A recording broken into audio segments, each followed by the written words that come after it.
Hello everyone, KFG family at saka lahat ng kaibigan natin saan man sulok ng mundo. Ayan po, ito na po ang pangalawang tatay. Challenge accepted tatay number 2. Ayan, akalain nyo ba guys? Nag-share din siya ng kanyang masarap na luto. Itong tatay na ito guys ay talagang magaling, mahilig, masipag magtanim talaga ng mga gulay-gulay. Iba't ibang klase ng gulay po ang kanyang itinatanim. Kaya ibig sabihin pag magaling, mahilig, masipag magtanim, masipag, magaling, marunong din magluto ng mga iba't ibang klase ng gulay. Kaya ito po, panoorin po natin ang kanyang luto guys. Ang dinengdeng. Alam nyo ba ang sabi niya? Kapag natikman daw natin ang kanyang dinengdeng ay makakalimutan daw natin ang pangalan ng mga biyanan natin. Akalain nyo ba yan? Kaya walang iba kundi ang ating nag-iisang ating KFG creator. Ayan po. At ang pangalan niya sa kanyang YouTube channel ay Master Lakay. Walang iba kundi si Sir Jesse Guinness. Ayan po. Magaling sa lahat. Kaya ayan po.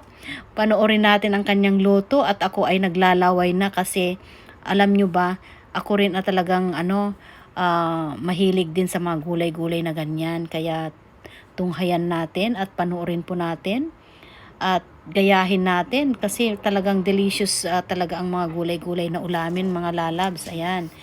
Kaya ladies and gentlemen, ito po ang ating nag-iisang creator natin, Sir Jesse Guinness sa kanyang presentation na dinengdeng. Ayan.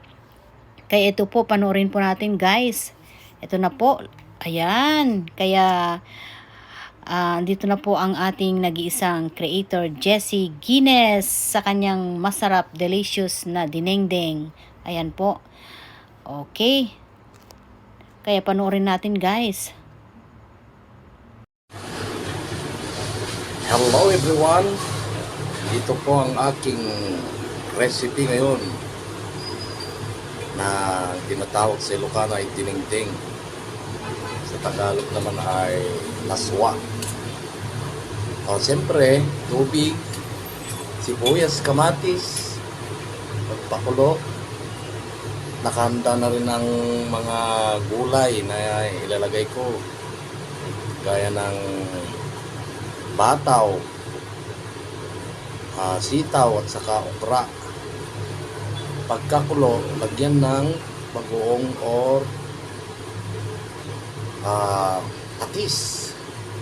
Saka mo ilagay ang sahog na prito or inihaw na bangus. Kahit ano, basta isda, inihaw or prito. Then, ito na, kumulo na ha. Nailagay ko na yung sitaw, gabi, laman ng gabi, saka bataw. Kumukulo na, pagkulo na yan, ilagay na yung ito, talbos, metal boss. Yan. Ilagay ko na ha. Yan ang metal boss. Katapos yan, pag maluto na yan, saan na yung sandok? Yan. Kumukulo na. Pag kumulo na yan, ihuli mo yung dahon ng malunggay. Yan. Lagay ko na. Natimplan na lahat yan, dahon ng malunggay. Last na yan.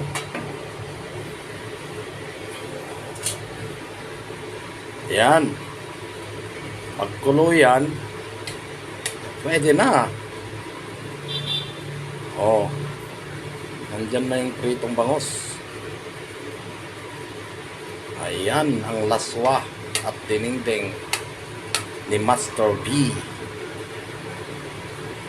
Okay. Yan. Maya yan, okay na. Takpan ko na. Papaliktad yung kuan. Ayaw ko yung paganyan na takip. Paganyan. Okay. Mamaya lang yan ay pwede na.